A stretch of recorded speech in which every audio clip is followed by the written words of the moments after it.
Hey guys, today we're speaking with Idan. He's the CEO of 911 Restoration. I connected with him on LinkedIn around 2 weeks ago and his story just blew me away completely. And then I got some dinner with him last week on Tuesday and we had some amazing conversations. We went really deep into internal conflict and some of the main kind of mental roadblocks that keep people from reaching the level of success that they can. So I wanted to have Idan, pretty much explain who he is and what 911 Restoration does. Hey Grant, so as I said, my name is Idan Shpizear. 9 Restoration, we like to call ourselves the fresh start company. We are in an industry where people are suffering from water, mold, fire, they're going through disasters. So really our goal getting into this industry was how can we get people to go through a more positive experience than a negative experience. So this is why our tagline is we want to be the fresh start company. We want to be the company that gets there and help them go through the disaster more with a positive mindset. Today we have about 95 locations. We're covering about 2/3 of the United States. We have close to 1,000 employees today in the entire organization. Doing very, very well. Growth rate being amazing in the past 4 or 5 years. And we're positioning ourselves as the new and upcoming company with this huge industry, right? We're big on technology. We're developing our own tools. We have our own marketing lead generation system that we develop. And as you know, as we spend a few hours together at dinner, I'm huge on really working with our team on developing their mindset, right? So, No, love it, growing it. Well, so I want people to know pretty much who you were as a kid and like your upbringing and kind of like the transition of when you came to LA and like the living situation and all that stuff. You want that story? Yeah, definitely. So I grew up in a small farm. It's more like a village with 48 families in the south part of Israel. Agriculture was the main thing that my parents dealt with, right? We grew cucumbers, tomatoes, flowers, and all that. Went through a lot of up and downs. None of my parents came from a background of successful background. So they went through their own up and downs and their own pains of trying to figure out and create things on their own. We had some good time and we had some really bad time. We got to the point that we had to leave the farm because of the financial situation that we got into. I went and I served in the Israeli army, didn't go to school. I mean, I went to high school. I never really graduated, but didn't go to college. And after I finished my service in the Israeli army, it was like, okay, what next? What do I do next? And we heard about America, the money grows on the trees and everything that we want to achieve is here. So we saved a little bit of money. It's me and my good friend that we served in the Israeli army together. Saved about $1,000 each, bought a ticket, came here, not really speaking the language. And the good thing is we had the mindset of the army that we can do whatever we put our minds to. And at the same time, we didn't really know anything and how the system works. So the mindset that we came with helped us go through the hard time and everything. So got here, a nice guy was willing to rent an apartment for us. We shared 1-bedroom apartment with 3 other guys. In the first 6 months, we didn't really have money to buy furniture or anything, so we just slept on the carpet. Looking backward today, it was a positive things because every morning at 4:35 a.m. we got up and we went to work. We were hired by a guy that owned a small carpet cleaning company. He trained us for about 2-3 days. He gave us a small cleaning machine to clean carpet.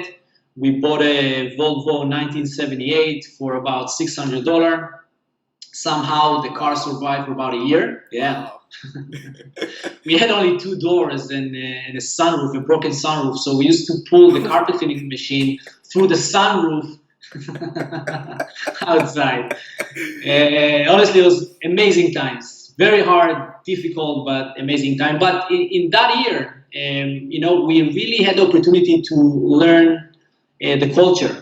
We got to meet a lot of people. We definitely got a lot better with learning the language. Yeah.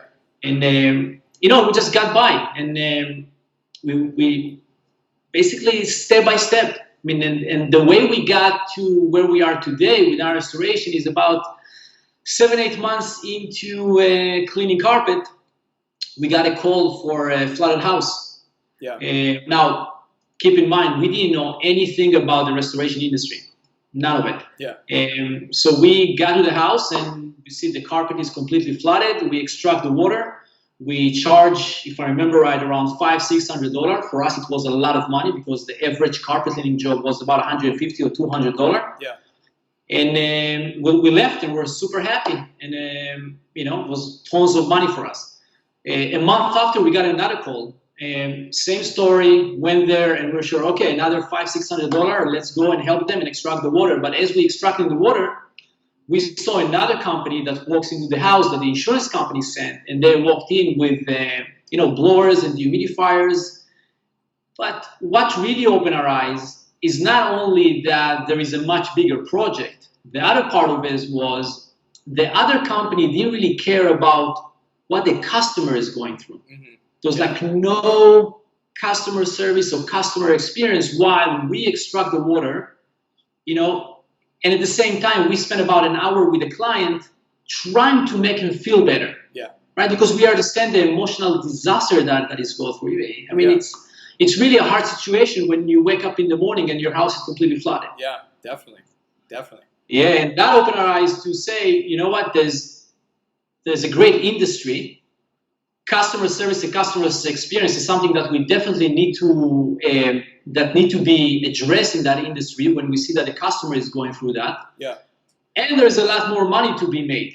So that got us to get into the restoration industry. Yeah. Interesting. And then because you guys started because you started working for someone else pretty much, right? In the get-go. Yeah. And then you started branching out to start your own. Yeah. I remember on the first phone call that we had, you told me about your experience with Google Ads and how it started really helping you scale. Yeah. So when we took over the business initially, they averaged about $250,000 a year in revenue. And then, of course, my passion is how do we scale the business? How do we grow it? And one night I heard people talking about Google AdWords. How you can set up an ad on Google, you put it online, you set up the number under, and it works. And I kind of heard about it, and I went back home and let's give it a try. Yeah. Nothing to lose. Yeah. Right? I did it that night. I set up an ad. I put a budget of $10 a day and set it up. And a day after, I got a phone call. Wow. And the phone ring, I'm answering. This is here and there. And how can I help you? My house is flooded. Yeah. And wow, okay, it's working. Every day after that, we got a phone call. We started that around 2003, 2004. Yeah. We were one of the only companies that advertised on Google PPC in my industry. Wow. Now, 2 weeks in, we went from doing maybe one project a week to doing a project almost every day.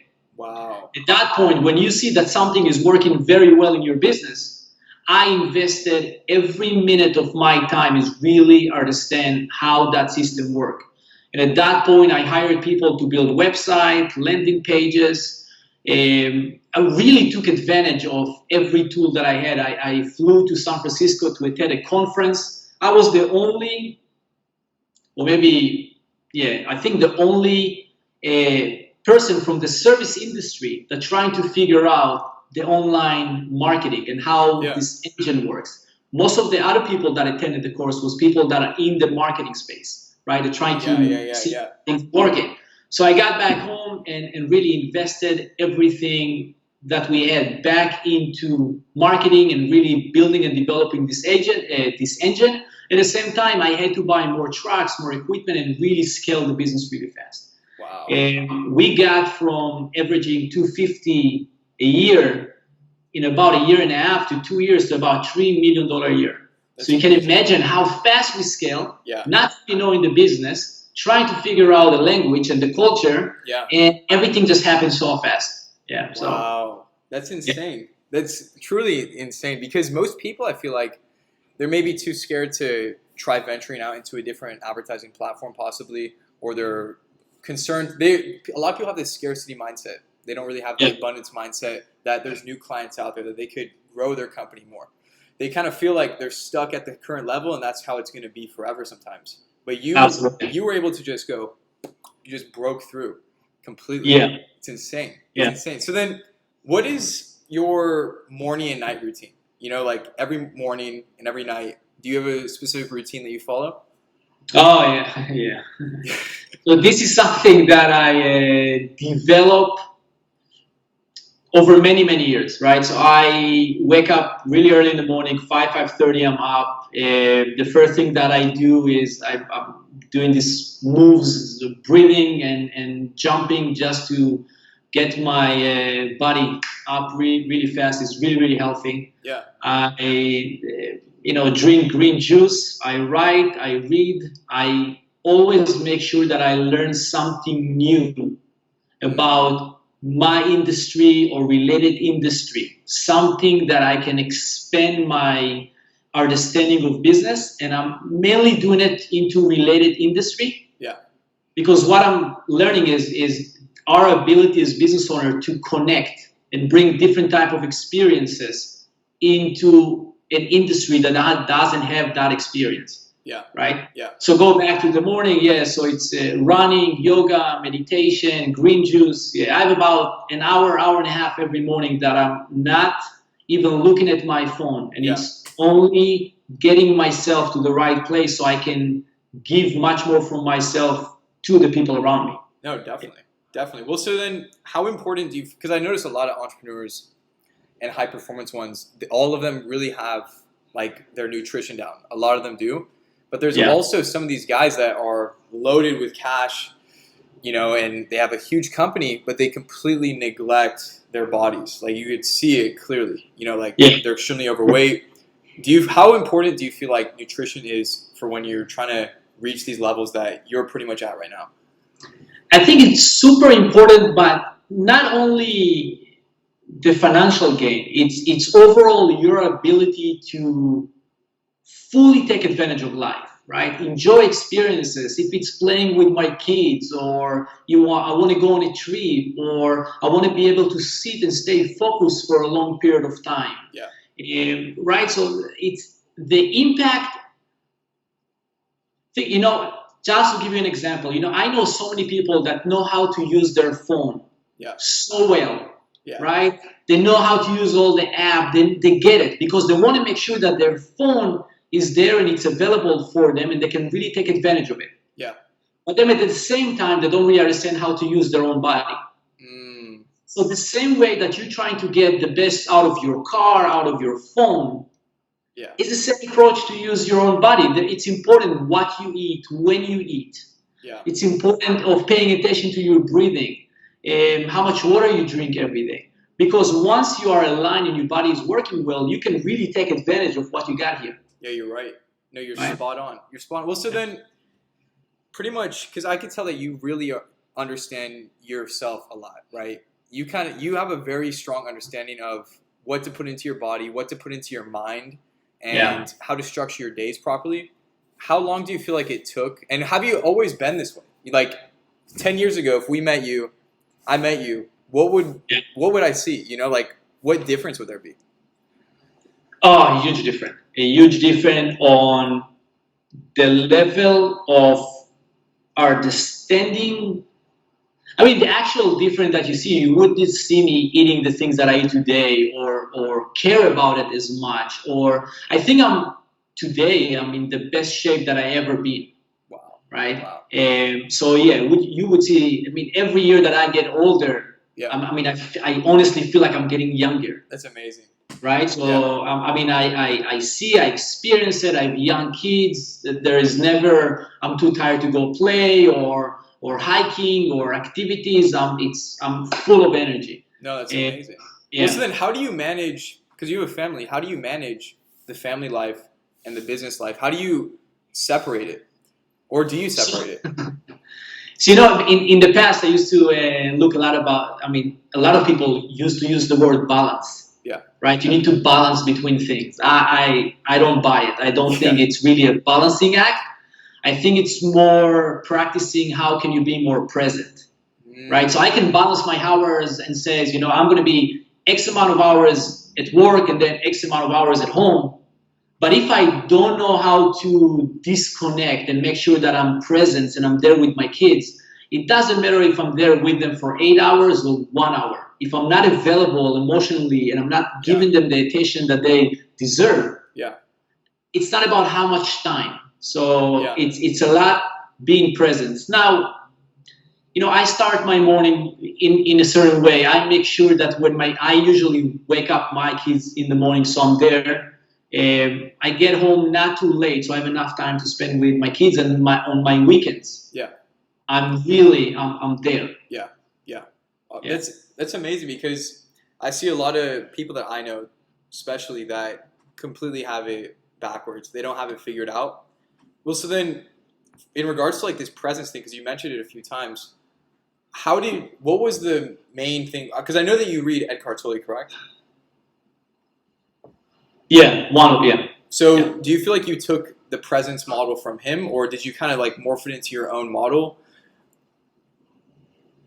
So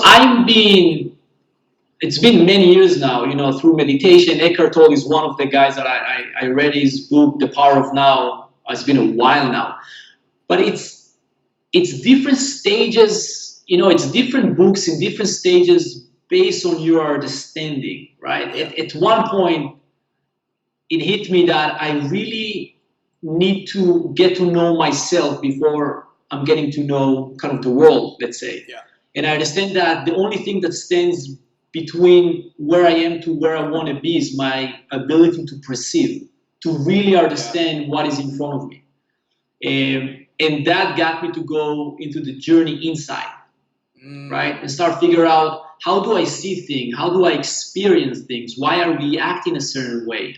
Why, if I'm building my business and I told you my success story I think in 60 seconds. But if I need to sit here and tell you all the mistakes and failure, I need months to tell you the stories of everything that I went through. It wasn't, I just figured it out and I got Google to work, and since then I'm just, everything is, I got into partnership that didn't work. I opened companies that failed. I made so many mistakes. And that journey is really helped me see that is so much more internally, not externally, right? And again, I'm trying to simplify it, but really, all of our external world is a reflection of our internal world. Yeah. The reason that you're not building a strong team around you is because of your self-value. Right? And a lot of people will blame people around them. No, it's not the right person. I know it's not it's because of him and they're going to blame everybody. Yeah. Instead of just stop for a second, look inside and try to figure out, what is the changes that I need to make? What is the new skills that I need to make? What is it in me that's stopping me really growing and getting to the point that I want to get to? No, you're right. That's golden. That's golden. Well, so then to kind of sum it up, 5 years from now, where do you see yourself? Where do you see 911 restoration? 5 years from now, what is the goal? Or is it just kind of see how things go? I will continue and work and develop myself, because this is the most important work that I do every day. Because as much as I grow as a human being, everything around me grows. Right. If you asked me 5 years ago that I would believe that I'll be here where I am today, I have a good idea of where I'm going to be. Yeah. But my personal growth and my relationship went through such a transformation that really I don't know where it's going to be in 5 years. I have a good idea of what I want to do, in sense of I'm very passionate about the service industry. I work with so many small business owners, especially in the past 10 years. I work with thousands of them now through my marketing company, through different software that I develop. You have, under 911 Restoration, it's like you have multiple arms that all feed revenue to the company. Yeah. So my strong belief, and I think we talked about it over dinner, is every business, you need to have a marketing arm, you need to have a marketing mindset, and you have to innovate all the time, right? The idea behind innovation is, how can I add more value in a better price? Right? How can I touch my clients? How can I add more value? How can I solve more problems? And once I figure it out and I have the right tools and the right mindset and team and everything, how can I get to be in front of more clients, right? It was developing a brand, developing a story, and developing different type of channels. And you know it so good. Developing so many different channels of how can I get in front of people? How can I interact with my own team? That today we have many different offices. And how can I really be there for my client and solve their problem as fast as I can? No, I love it. Well, so then, all right, where can people find you? You know, and are you going to be doing, because I think, honestly, you could be someone that could be in front of a huge crowd just speaking. And I feel like the audience would love to attend something like that. I mean, in the future, are you going to be doing any speaking events? Because, honestly, you have it in you. I mean, it's a gift. Thank you. So I told you, the funny thing that happened a week before, a few days before you sent me the message on LinkedIn, I spoke with a few of my friends and partner, and they're like, Idan, just go share your information, go talk to people. Like, you have so much value, because my life experience been, I think, guessed right now, I will say I was being blessed by the experience that I had. So I'm not looking to be famous in any way. What I'm thinking is, how can I get more small business owners to reach success? Because I see so many people fail from just being reactive, not really following very simple rules, not using the right tools. And there is some great people out there that really working hard, interacting with people in their community, touching people in their community every day. And unfortunately, because of their mindset and because of nobody really taught them anything better. For example, I have many friends that are in plumbing or in construction, and they're being trained to be how to be a great plumber, how to be nice to your client. But nobody